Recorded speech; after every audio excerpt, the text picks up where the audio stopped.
Prescription eyewear.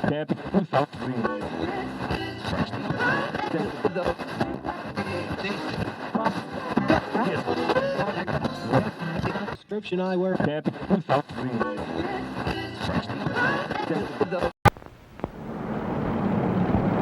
This is Beverly Hills.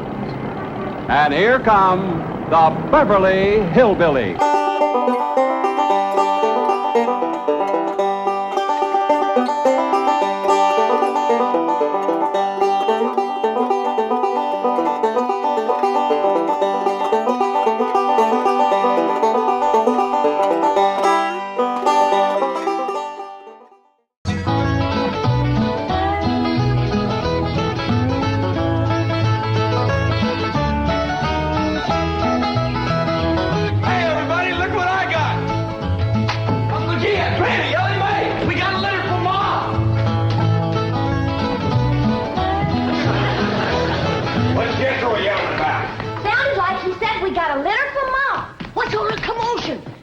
Says Jethro says Pearl sent us a litter. A litter of what? Did you hear what? No, but I bet you it's kittens. Kittens. Pearl's always trying to give away kittens. Oh, there y'all are. Where's the kittens, Jethro? What kittens? Didn't your ma send us some kittens? Just a minute. No, just a letter. Jethro, how could you think that kittens would... Well, come on, sit down. Let's hear what Pearl's got to say.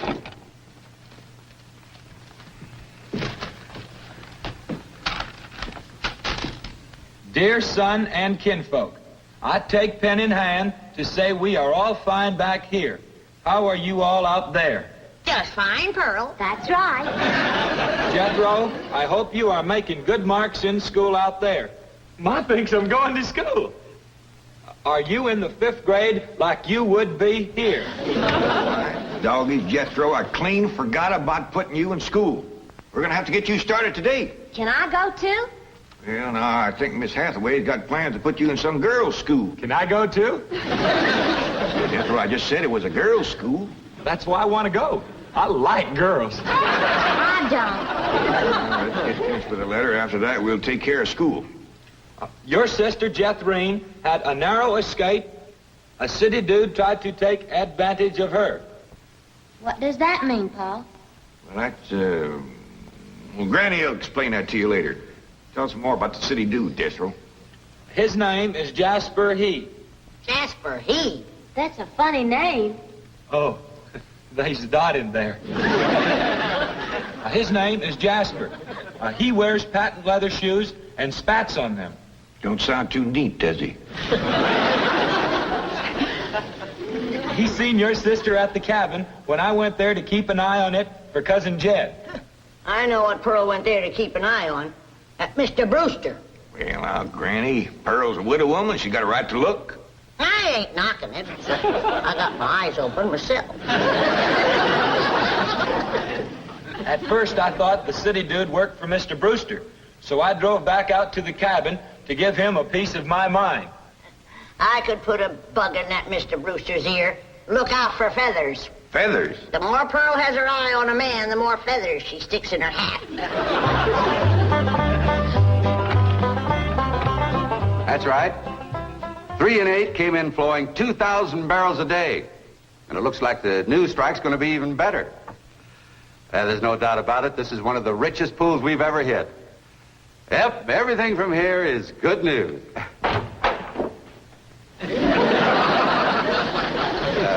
Well, not everything. I'll call you back. Mrs. Bodine, this is a pleasant surprise. Well, thank you. Although you might not think it's so pleasant when you hear what I have to say. Oh? One of them oil fellas working for you has made advances to my daughter. Made advances? Well, what would you call being picked up and carried off by brute force? Well, I'd call that making advances. What's his name? Jasper Depew. Jasper Depew. I ain't seen him myself, but from what Jethrine tells me, he's a pretty slick article. Well. Oh, Mr. Brewster, you don't know how hard it is for 2 girls living alone like Jethrine and me. You see, my son Jethro's in California with Cousin Jed, leaving us no man to protect us. I'm a widow woman, you know.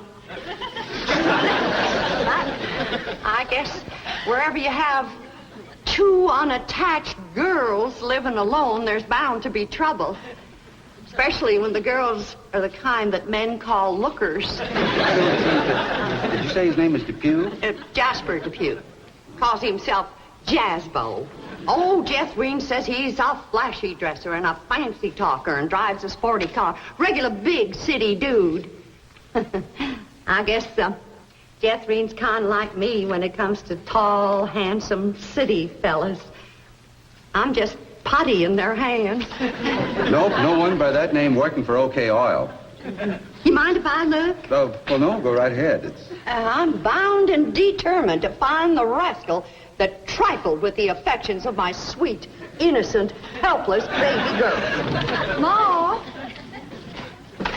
Jethrine, I thought I told you to stay in the buggy. I seen Jasper Depew coming. Here? Yes'm. Oh, well, thank goodness we got Mr. Brewster to protect us. Oh, there he is. Mr. Brewster throwed his arms around me and held me in his strong embrace. What's an embrace, Paul? Well, that's when folks kind of twine their arms around one another. You mean like wrestling?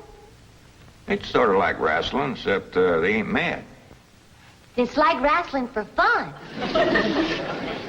Yeah, I reckon you could see that. Go on, Jethro. Then we heard a knock on the door, and we knowed it was Jasper He. Better look for that dot again. Oh, yeah. We knowed it was Jasper. He was there to get Jethrine.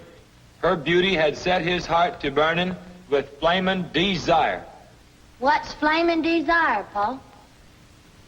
Well, Granny will explain that to you later. Well, I'll try. But you're sure counting a heap on my memory.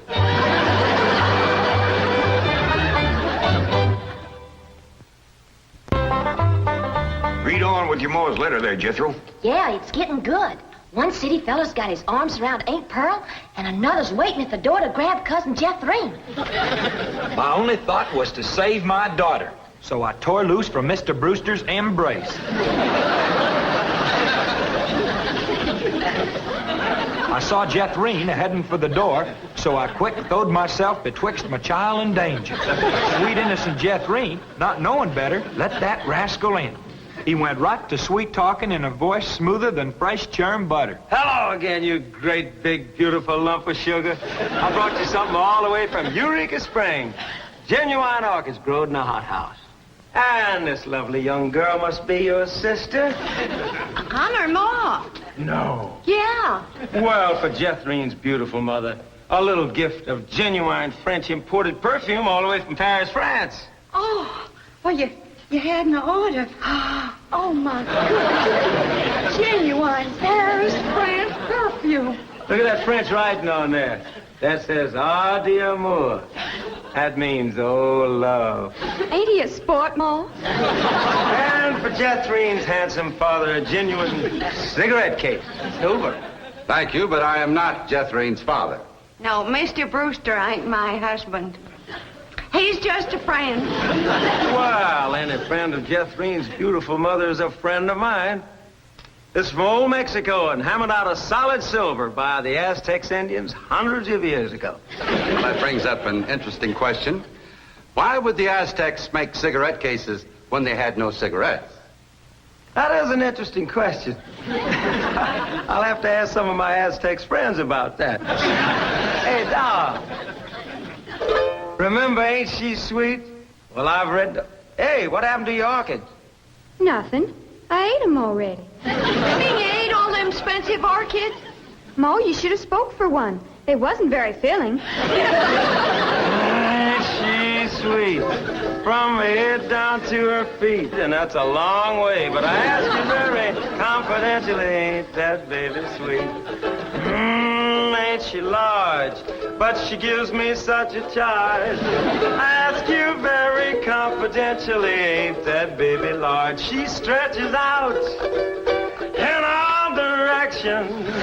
I'm in a shout. Lord, that's perfection. Are you with me? Ain't she keen? Well, that's the most I've ever seen. And I'm here to tell you I'm her ding-dong daddy, and she's my queen. And she is king-size, my Jethrine. A lots of mama, my Jethrine. She carries me away.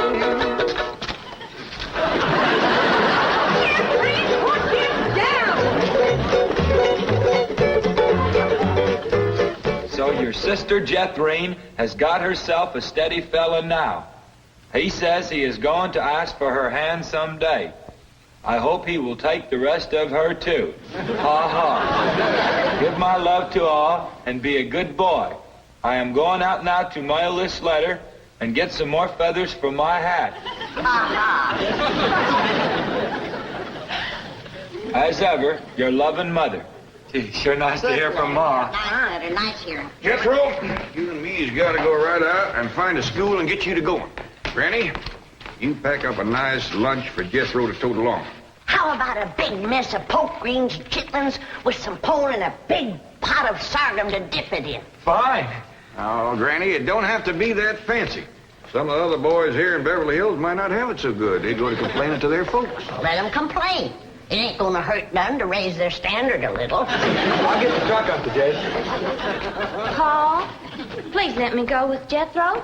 I can help him fight if the big kids in the 5th grade goes to picking on him. I know for sure that Miss Hathaway's got other plans for your schooling. But with Jethro gone, I won't have nobody to play with. Oh, yes, you will. I just remembered something. Mr. Drysdale's stepson is coming home for Thanksgiving. And he's going to be living right next door. And you can play with him. Mr. Drysdale gave me some pictures of him. Here's some pictures of Sonny. That's what they call him, Sonny. He's been going to a lot of schools, and you ought to know some real good games to play. Ain't he something? Yeah, but what? Well, he's a boy. Are you sure? Ellie, just because he's wearing... Well, there's Jethro. Now, you keep thinking about how much fun you're going to be having with him right next door. You know, he does kind of favor that movie actor, Rudolph Valentino. Here's Jethro's lunch. I didn't have time to fix much, but it'll hold him till he gets home from school. I got a little surprise in there. I've been saving it for a special day, and I reckon this is it. What is it, Granny? Deviled hawk eggs. Doggies. Makes me wish I was going to school.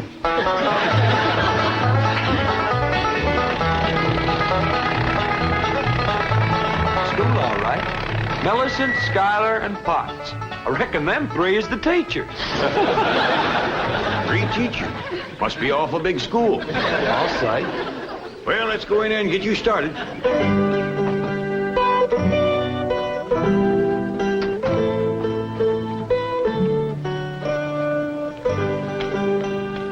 There you are.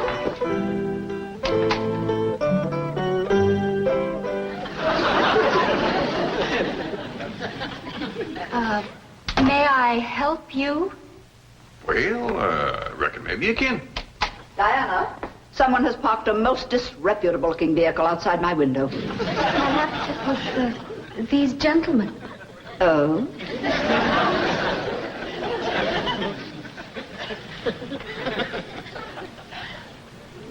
Yes? What is it you wish? Well, I'd like to get my nephew started into school. Here? Yeah, here's all right if you got room for a desk and his lunch basket. My dear man, this is a most exclusive private school. The tuition is quite expensive. Well beyond your means, I'm sure. Does that mean it costs a lot of money? That is precisely what it means. Well, I can pay you if it ain't over $25 million. 25 million? Yes, ma'am, that's all I got. Dollars? Yes, ma'am. In cash. Yes, ma'am. This is obviously a practical joke perpetrated by one of my envious competitors. What is your name? Jed Clampett, ma'am, and this here's... And you expect me to believe that you have $25 million? Well, no, not on me, ma'am, but my neighbor, Mr. Drysdale, he's keeping it in his bank for me.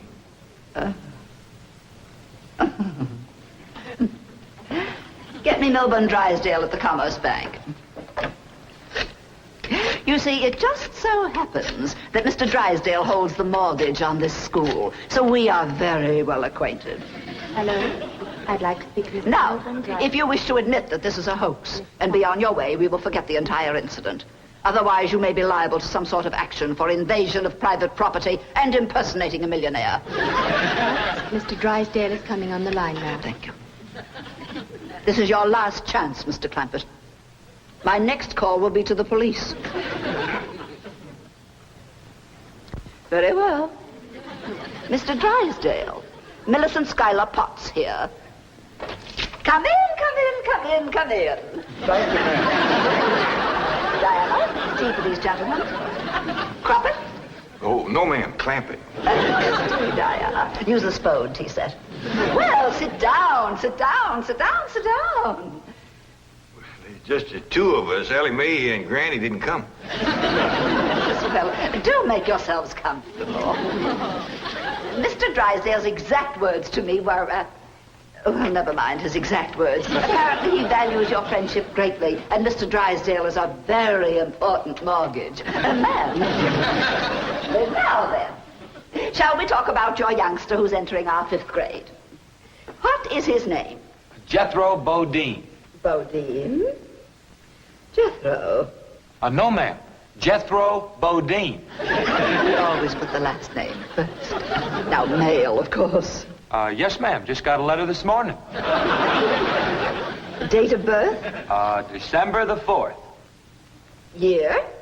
No, ma'am. Back home. We only been here a few weeks. Perhaps you should answer the questions for our vital statistics. Now, we need to know the complete birth date, which in turn gives us the exact age. Now, we have December 4th, and judging from the fact that your nephew is entering the 5th grade, I would surmise that the year is, 51 or 52. Am I correct? Oh, Jethro ain't near that old. And in the 5th grade? Why, that's wonderful. Well, perhaps we have a budding genius on our hands. Archie! I'll pour. Oh, Diana, I'd like you to bring me one of our boys' uniforms to show these gentlemen. A 5th grade size. No, on second thought, you'd better make it 3rd grade. He's younger than average.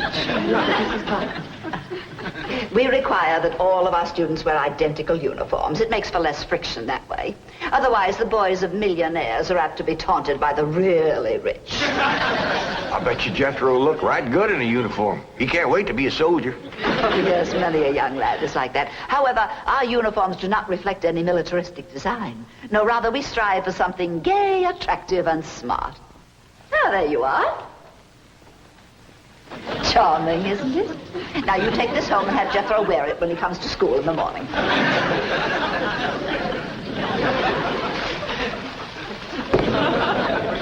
Wear this? I'm afraid Granny will have to make considerable changes in this before it'll fit Jethro. So tiny? Yes, ma'am. And in the 5th grade? The boy must be a genius. Well, you may be very sure that we will bring him out. If he wears this, he'll bust out. Now then, how do you gentlemen like your tea? We don't know, ma'am. We ain't tasted it yet. Oh, you are the fun-loving one, aren't you? Yes, ma'am.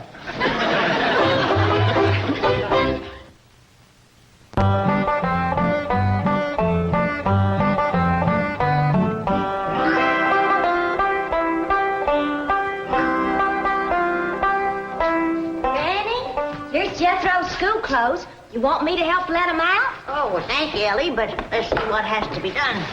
Maybe they fit him already. That's supposed to be a hat? I reckon so. What's that? Well, Jethro said it stands for Potts. Potts?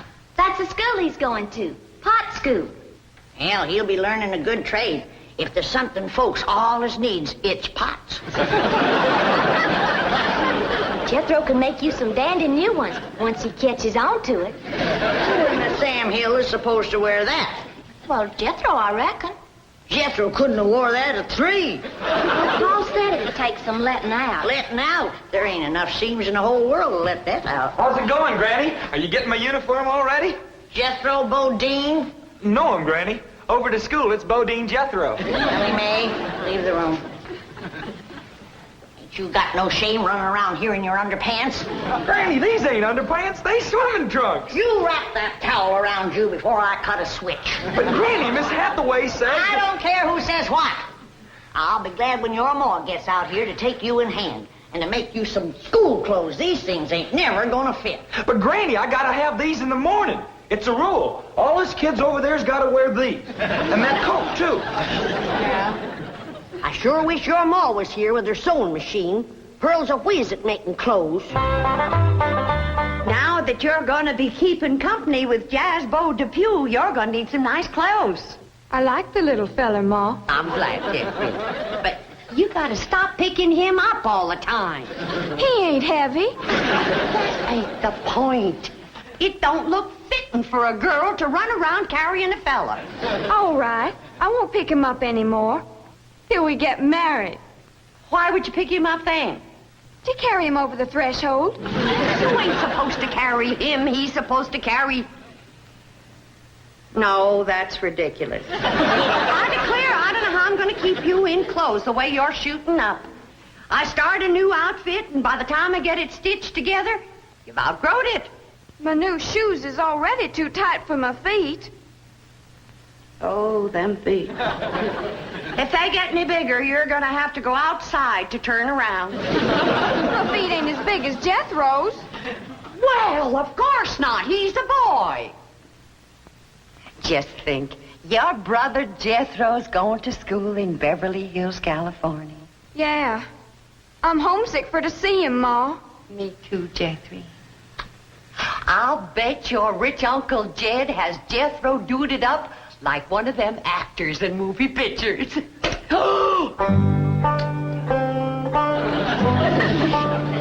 I can't understand these Beverly Hills schools. Wearing that uniform ain't gonna make you no smarter.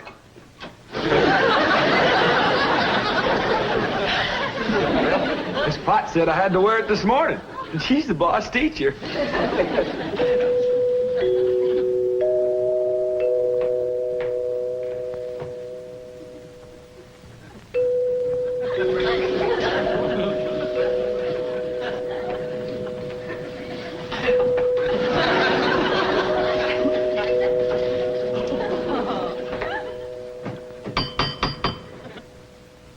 Dang, if Jethro ain't right. Every time that music plays, somebody comes to the door. Good morning. Surprise.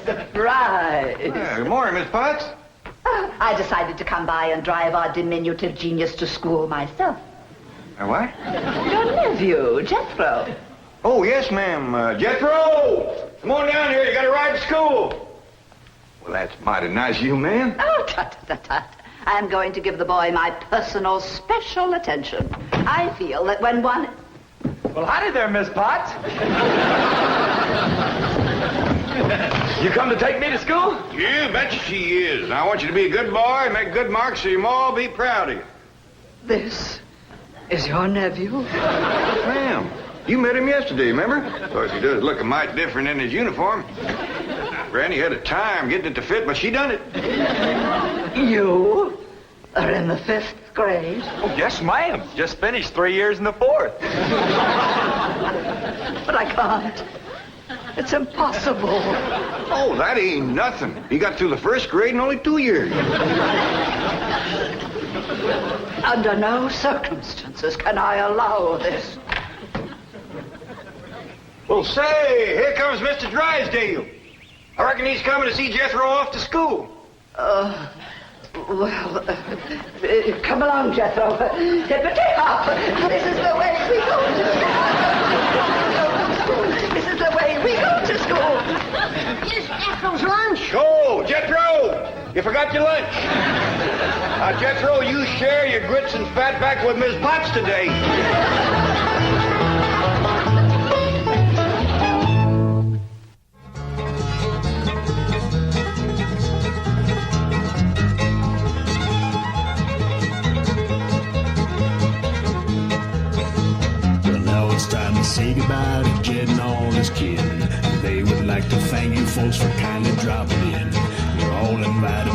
meet